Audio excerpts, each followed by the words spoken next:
Hello students, welcome to global online. This is Ankita Sood. Paper one preparation में आज हम देखेंगे लर्नर्स कैरेक्टरिस्टिक का पार्ट टू। स्टूडेंट्स, इसके पार्ट वन में बहुत इंपॉर्टेंट कॉन्सेप्ट्स मैंने आपके साथ शेयर किए थे। अगर वो वीडियो आपने नहीं देखी है तो पहले उसको ज़रूर देख लीजिए। एंड रिमेनिंग कैरेक्टरिस्टिक्स को इस सेशन में आज मैं कंप्लीट कवर करने वाली हूँ। टॉपिक पे उस पे जाने से पहले आपको ये भी पता होना चाहिए कि टीचिंग एप्टीट्यूड का पेपर वन का सिलेबस एग्जैक्टली है क्या। ये पूरा सिलेबस आपके सामने है। लेक्चर वन में हमने ये कंप्लीट सेक्शन डिस्कस किया था एंड आज का हमारा सेक्शन है लर्नर्स कैरेक्टरिस्टिक्स, जिसमें हम लोग बात करने वाले हैं एक लर्नर के यानी कि एक शिक्षार्थी के academic, social, emotional and cognitive characteristics के बारे में। ये बहुत ही ज़्यादा इंपॉर्टेंट लेक्चर है। 2 से 3 क्वेश्चंस इसी में से ज़रूर पूछे जा सकते हैं, राइट। पेपर वन के बेस्ट प्रिपरेशन के लिए कंप्लीट कोर्स भी मैं लेकर आई हूं, जहां पर स्टूडेंट्स एग्जामिनेशन के difficulty level and latest questions के पैटर्न के अकॉर्डिंग एग्जाम से पहले आपका 100% सिलेबस कवर करवाने की श्योरिटी दी जाती है। बहुत ही सिंपल लैंग्वेज में आपके कॉन्सेप्ट तो क्लियर होंगे ही, साथ ही उसी टॉपिक के एमसीक्यूज एंड पीवाईक्यूज भी आपको प्रैक्टिस करवाए जाएंगे, ताकि आपको एक क्लियर आइडिया मिलता रहे कि कैसे क्वेश्चन एग्जाम में आते हैं। साथ ही फुल सिलेबस मॉक टेस्ट है एंड रिविजन एमसीक्यूज है, जिसमें से guaranteed as it is question पूछे ही जाते हैं। कमिंग मंडे से हमारा एक न्यू बैच शुरू हो रहा है। आप सभी स्टूडेंट्स गिवन नंबर्स पर कांटेक्ट करके इसको ज्वाइन कर सकते हो। एंड इससे पहले फ्री वीडियोस देखनी है तो ग्लोबल ऑनलाइन ऐप को जरूर डाउनलोड कीजिए। यहाँ पर आपको सर्च बार में कोर्स का नाम लिखना है। देन स्टूडेंट्स, आपके सामने कंप्लीट कोर्स है, जिसके साथ मैं आपको श्योरिटी ये भी देती हूँ कि इसके अलावा आपको कुछ भी कहीं से भी पढ़ने की जरूरत नहीं है। प्रैक्टिस के लिए भी एक्स्ट्रा क्वेश्चंस नहीं लेने पड़ेंगे। यहाँ पर आप देख सकते हो मॉक टेस्ट आपको मिल जाएंगे, 5000 प्लस रिवीजन एमसीक्यूज मिल जाएंगे, जिसमें यूनिट वाइज सभी स्टेट्स के पीवाईक्यूज को अरेंज किया गया है। यूनिट वाइज प्रिपरेशन आपको करवाई जाएगी, जो कि एग्जाम के लिए बहुत ही ज्यादा इंपॉर्टेंट है। कोई भी डाउट्स हैं तो आप गिवन नंबर्स पर व्हाट्सएप के थ्रू कांटेक्ट कर सकते हैं अपने टॉपिक पे, जिसमें आज हम लोग बात करेंगे लर्नर्स के कैरेक्टरिस्टिक्स की, यानी कि एक शिक्षार्थी की क्या क्या विशेषताएं होती हैं। तो एक लर्नर कौन होता है? एक लर्नर होता है स्टूडेंट, ठीक है। अपने आप को आपने एक स्टूडेंट की जगह पे रखना है कि एक अच्छा स्टूडेंट क्या हो सकता है। Learning means a permanent change in the behaviour of the learner through experience, instructions and study. अब एक स्टूडेंट के नेचर में, उसके बिहेवियर में चेंजेस आते हैं अगर उनको एक्सपीरियंस से वो सीखता है, या फिर कोई एजुकेटर, कोई टीचर उनको ऐसे इंस्ट्रक्शंस दे कि उनके माइंड में वो सेट हो जाए एंड वो उसको इम्प्लीमेंट करने लग जाए। उससे भी उनका बिहेवियर चेंज हो जाता है। एंड उनकी स्टडी, कि वो क्या पढ़ रहे हैं, क्या सीख रहे हैं, इससे भी एक लर्नर के कैरेक्टरिस्टिक्स में बहुत से बदलाव आ सकते हैं, राइट। लर्निंग क्या होती है? कुछ चीज़ सीखते हैं अगर हम, तो वो क्या होती है? तो learning is strongly based on intellectual level, cognitive ability. Intellectual level मतलब कि पर्सन ए कितना इंटेलिजेंट है, कितना फास्ट उसका दिमाग काम करता है। दूसरा होता है कॉग्निटिव एबिलिटी। कॉग्निटिव का मतलब क्या होता है? जो भी चीज़ें हमारे माइंड से रिलेटेड होती हैं, हमारे ब्रेन से रिलेटेड होती हैं, उसको बोला जाता है कॉग्निटिव। एक पर्सन का इंटेलिजेंस लेवल, उसका माइंड लेवल यानी कि कॉग्निटिव एबिलिटी, उसकी पर्सनैलिटी एंड उसका एटीट्यूड। एटीट्यूड यहाँ पे मतलब है कि वो एक्चुअल में सीखना चाहता है कुछ या नहीं सीखना चाहता, ठीक है। उसके सारी की सारी ये पॉइंट्स को ध्यान में रखते हुए ही एक लर्नर के बारे में हम कुछ बता सकते हैं। अब जैसे एक पर्सन ए है, मान लीजिए कि वो एमबीए करने लगा है, उनका बिल्कुल मन नहीं है एमबीए करने का, ज़बरदस्ती घर वालों ने भेज दिया या दोस्तों के चक्कर में आ गए, तो ये होगा उनका एटीट्यूड कि बस ज़बरदस्ती भेज दिया, नहीं करनी थी, ठीक है। वहीं अगर पर्सन ए को मान लीजिए कि डिज़ाइनिंग में जाना था, वेब डिज़ाइनिंग में, तो यहाँ पे उनका एटीट्यूड कुछ और होगा, क्योंकि ये वो अपने इंटरेस्ट के साथ कर रहे थे। तो कहाँ पे किसी पर्सन का इंटरेस्ट है, क्या उसका इंटेलिजेंस लेवल है, क्या उसका सोशल स्टेटस है, ये सारी की सारी चीज़ें उसकी लर्निंग पे, यानी कि वो जो क्या सीख रहे हैं, कितनी जल्दी सीख रहे हैं, उस पर डिपेंड करता है, राइट। आप लोगों ने ये भी देखा होगा कि कभी आपका मूड खराब है, तब आप पढ़ोगे तो आपको समझ नहीं आएगा। बहुत अच्छे मूड में बैठे हो या फिर कोई टेंशन है कि कल एग्ज़ाम है, एक हफ्ते के बाद एग्ज़ाम है, तो आप जल्दी से चीज़ें भी समझते हो एंड उस तरह से प्रिपेयर रहते हो। तो ये सारी चीज़ें इंपॉर्टेंट होती है एग्जामिनेशन पॉइंट ऑफ व्यू से, राइट। एग्जाम में इसी तरह की स्टेटमेंट्स पूछी जाती हैं। एज इट इज़ आपको बताना होता है कि ये स्टेटमेंट करेक्ट है या इनकरेक्ट है। राइट। सो एक लर्नर को हम 4 चीज़ों के बेसिस पे रिकग्नाइज कर सकते हैं। वो 4 चीज़ें हैं उसकी कॉग्निटिव कैरेक्टरिस्टिक्स, उनकी पर्सनैलिटी, सोशल कैरेक्टरिस्टिक्स और फिजिकल कैरेक्टरिस्टिक्स। इस चार्ट को आप लोगों ने याद रखना है, राइट। कॉग्निटिव कैरेक्टरिस्टिक्स में आता है, मैंने आपको बताया उसके माइंड से रिलेटेड चीज़ें, ठीक है। टेक्नोलॉजी में किसी को इंटरेस्ट कितना है, रीडिंग लेवल कितना है, विजुअल लिटरेसी कितनी है उनकी, ठीक है, यानी कि किस चीज़ में इंटरेस्ट है, क्या वो एक्चुअल में सीखना चाहता है, क्या उनको ज़बरदस्ती सिखाया जा रहा है, ये सारी चीज़ें एक लर्नर पे इफेक्ट करती हैं। एंड लर्नर पे अगर वो चीज़ें इफेक्ट करती हैं तो लर्नर के आउटपुट, यानी कि जिसको हम आउटकम्स बोलते हैं, फाइनल रिजल्ट्स बोलते हैं, उन पे भी इस चीज़ का असर पड़ता ही पड़ता है। सो ये होती है कॉग्निटिव एबिलिटी, कॉग्निटिव कैरेक्टरिस्टिक्स, जो कि बहुत ही ज़्यादा इंपॉर्टेंट होती है, ठीक है। सो ये इसको हम लोग या तो लर्नर्स कैरेक्टरिस्टिक्स भी बोल सकते हैं, या फिर इसको बोला जाता है 4 heads of a learner, HEADS, 4 heads of a learner, ठीक है। अब यहाँ पे लर्नर, आप बोलोगे कि हम कौन से लर्नर्स की बात कर रहे हैं। जनरली होता क्या है कि हमारे पास 2 तरह के लर्नर होते हैं। एक लर्नर होगा कोई छोटा बच्चा, एक लर्नर होगा कोई स्कूल लेवल का बच्चा, तीसरा लर्नर हो सकता है जो कॉलेज, मास्टर्स, इस तरह से कुछ पढ़ाई कर रहा है। तो यहाँ पे हम आगे जा कर के लर्नर्स की कैरेक्टरिस्टिक्स को, ये जो 4 कैरेक्टरिस्टिक्स हैं, इनको इन तीनों फेजेस के हिसाब से भी डिवाइड करते हैं कि अगर इस एज ग्रुप का बच्चा है तो उसका कॉग्निटिव कैरेक्टरिस्टिक क्या होना चाहिए, उसका पर्सनैलिटी कैरेक्टरिस्टिक्स क्या होना चाहिए, तो वो सारी चीज़ें हम आगे पढ़ेंगे, ठीक है। इसके साथ ही स्टूडेंट्स, ये जैसे कैरेक्टरिस्टिक्स हैं, यहाँ पे मैं आपको बताऊंगी कि प्रीवियस ईयर लर्नर्स कैरेक्टरिस्टिक्स से रिलेटेड क्या क्वेश्चन आए थे, उसका आंसर ज़रूर आपको आता होगा अगर आप इसको अच्छे से अभी समझ रहे हो।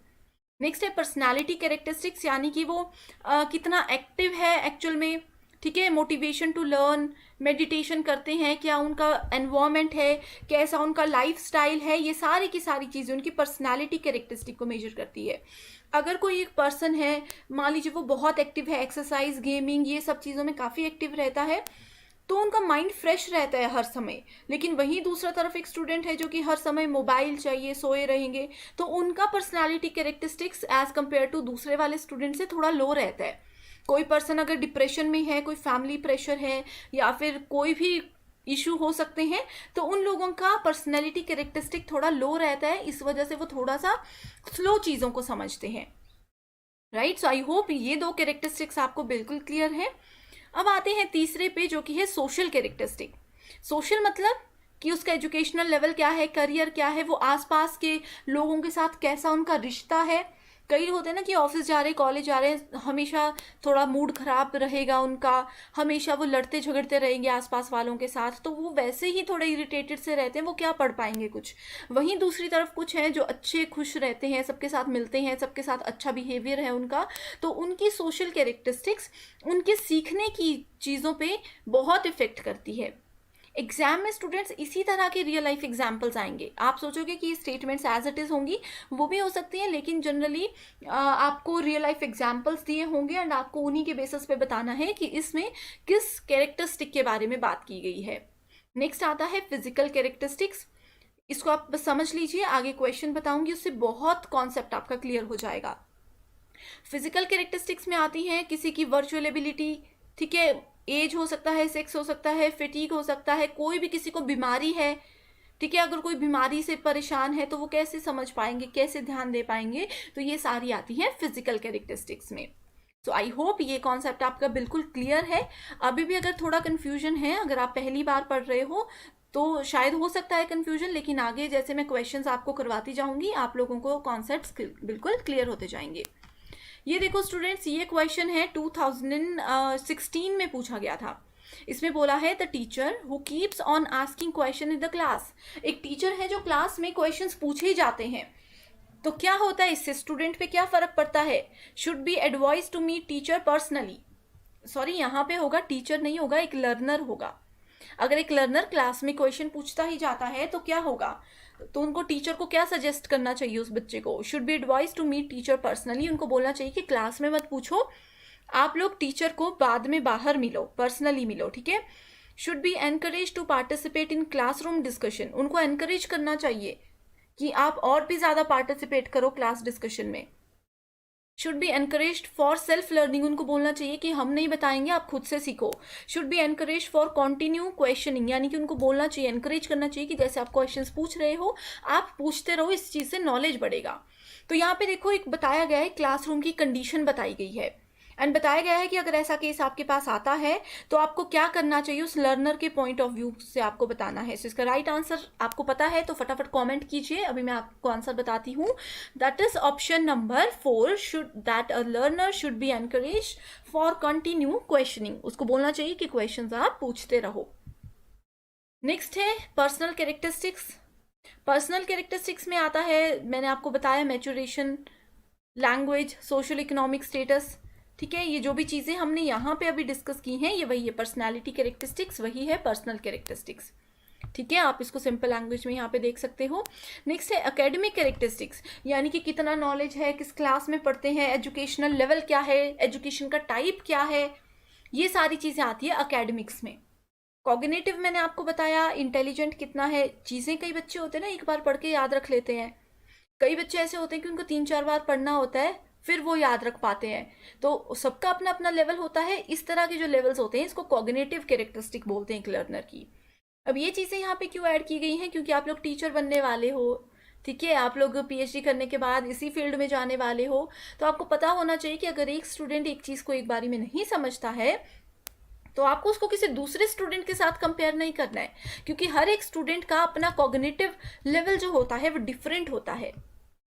सो इससे रिलेटेड एक और क्वेश्चन है, वो ये है कि which among the following is a cognitive characteristic of learner.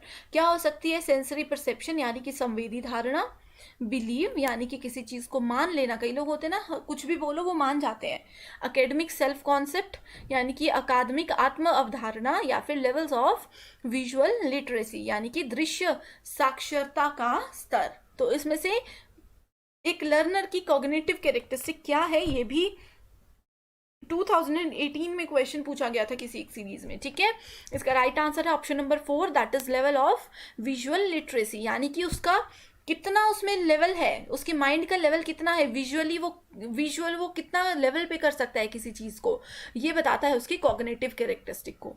तो अगर आप लोगों को ये 4 कैरेक्टरिस्टिक्स जो मैंने बताई इनकी बेसिक सी डेफिनेशन, इनका एग्जैक्ट मीनिंग ये पता है, तो इस तरह के क्वेश्चन में आप कंपेयर कर सकते हो कि कहाँ पे किसी बच्चे के दिमाग की बात की गई है, कहाँ पे उसकी पर्सनालिटी की बात की गई है, कहाँ पे उसकी नॉलेज की बात की गई है और कहाँ पे उसकी क्वालिफिकेशन की बात की गई है। ठीक है, सो इसी बेसिस पे इन चीज़ों को डिवाइड किया जाता है। अब यहाँ पे देखो स्टूडेंट्स, ये भी है एक प्रीवियस ईयर क्वेश्चन ही है, यहाँ पे मैच द फॉलोइंग आपको करना है, कॉग्निटिव, इमोशनल, सोशल, वर्बल। ठीक है, बहुत इजी क्वेश्चन है। कॉग्निटिव का मतलब क्या होता है, राइट, जल्दी से आप लोग इसको बता सकते हो, बहुत इजी क्वेश्चन है। ठीक है, सो कॉग्निटिव यहाँ पे आप देख लो, डायरेक्टली मैंने आंसर बता दिया। कॉग्निटिव का मतलब होता है माइंड से रिलेटेड। अब किसी के माइंड का लेवल क्या है वो पता कैसे चलेगा कि वो एब्स्ट्रैक्ट प्रॉब्लम्स को कैसे सॉल्व कर सकता है, क्या उनकी एबिलिटी है इसको सॉल्व करने की। उसके बाद आता है बी का 3, यानी कि इमोशनल में यहाँ पे बोला गया है ability to read others facial expressions. ये तो पता ही है कि किसी के एक्सप्रेशंस अगर हम समझ रहे हैं यानी कि हम इमोशनली बहुत स्ट्रांग हैं। थर्ड है यहाँ पे सोशल, यानी कि ability to relate to another, हम कैसे किसी के साथ रिलेट करते हैं, कैसे हमारे किसी दूसरे के साथ रिलेशनशिप है, ये यहाँ पे बताया जाता है। एंड वर्बल में होता है ability to articulate the idea, यानी कि कोई बात थी उस पर कैसे आइडिया को हम आर्टिकुलेट करते हैं, that is very very important here. Right, so ये थे स्टूडेंट्स लर्नर्स के कुछ कैरेक्टरिस्टिक्स जो कि बहुत ज़्यादा इंपॉर्टेंट है।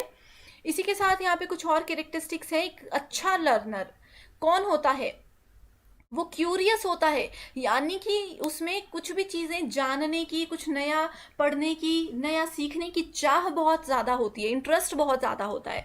केयरफुली अंडरस्टैंडिंग, कोई चीज़ ध्यान से, अगर आप जैसे ये वीडियो अगर आप लोग ध्यान से सुन रहे हो तो आप अच्छे से समझ रहे होंगे। कई होते हैं कि हाँ वीडियो चल रही है, ध्यान मोबाइल में है, गेम में है, कहीं पे भी है, तो केयरफुल अगर आप एक बार भी किसी चीज़ को समझते हो तो आप 100% उस चीज़ को याद रख सकते हो। ऐसा है तो आप लोग एक गुड लर्नर हो। Social and personal quality, growth and development, willingness to learn, ये गुड लर्नर का क्यूरियस होता है, वही पॉइंट आ गया। ठीक है। Interest and attitude of the learner, कैसे उनको इंटरेस्ट है, क्या वो सीखना चाहते हैं। इजीली एडजस्टिंग टू चेंज, कई लोग होते हैं ना कि नहीं हमें इसी टीचर से पढ़ना है, हमें ये एनवायरनमेंट में नहीं पढ़ना, हमें ये नहीं चाहिए, हमें वो नहीं चाहिए। इस तरह का स्टूडेंट जो होता है, इस तरह का लर्नर जो होता है, वो एक अच्छा कैरेक्टरिस्टिक वाला लर्नर नहीं होता है। जो स्टूडेंट कहीं पे भी इजीली एडजस्ट हो जाते हैं चेंज के लिए, कि कोई टीचर है, कोई बात नहीं, आज हम दूसरे टीचर से पढ़ लेंगे, वो अच्छे लर्नर्स होते हैं। इंटरनल मोटिवेशन, ये सेल्फ मोटिवेशन भी बहुत ज़रूरी है। सोशल कल्चरल बैकग्राउंड की उनकी अपनी लाइफ में क्या चल रहा है, ये भी उनकी लर्निंग को इफेक्ट करता है, एंड उनकी लर्निंग पावर, कि वो कितना जल्दी सीखते हैं, कितना जल्दी समझते हैं। ठीक है। सो यहाँ पे स्टूडेंट्स, आप लोगों के साथ मैंने 10 पॉइंट्स शेयर किए। आप मुझे 10 में से बताइए कि आपके कितने आप इनसे रिलेट कर पा रहे हो। इससे आपको पता चल जाएगा कि आप एक अच्छे लर्नर हो या नहीं हो। ठीक है। 10 में से मुझे ज़रूर कमेंट करके बताइएगा कि आपने कितने पॉइंट स्कोर किए, राइट। अब स्टूडेंट, ये जो टॉपिक है adolescent and adult learner, most important topic है। हर सीरीज में हर साल इससे क्वेश्चन पूछा ही जाता है। ये टॉपिक जो है मैं आपको अभी नहीं करवाऊंगी, ये हम नेक्स्ट वीडियो में डिस्कस करेंगे। बस इंट्रोडक्शन थोड़ा सा बता देती हूँ। वो इंट्रोडक्शन ये है कि आपको पता होना चाहिए एडोलेसेंट लर्नर्स कौन होते हैं। एडोलेसेंट का मतलब होता है किशोर। एक होती है ना किशोर अवस्था। किशोर अवस्था का मतलब होता है 10 साल से 16-17 साल तक का बच्चा। अडल्ट कौन होते हैं? 18+ अडल्ट होते हैं। सो एडोलेसेंट यानी कि जो छोटे बच्चे होते हैं, उनके 4 कैरेक्टरिस्टिक्स, मैंने आपको 4 कैरेक्टरिस्टिक्स अभी बताए हैं, cognitive, academic, emotional and social. इनके ये 4 कैरेक्टरिस्टिक्स कैसे होते हैं, एंड अडल्ट लर्नर्स के भी 4 कैरेक्टरिस्टिक्स कैसे होते हैं, इनको हम पढ़ेंगे डिटेल में। एंड साथ ही इसके भी मैं प्रीवियस ईयर क्वेश्चंस आपके लिए लेकर आऊंगी, ताकि आप लोग अच्छे से अपनी तैयारी कर सको। So thank you so much for watching this video, and I wish you all the very best.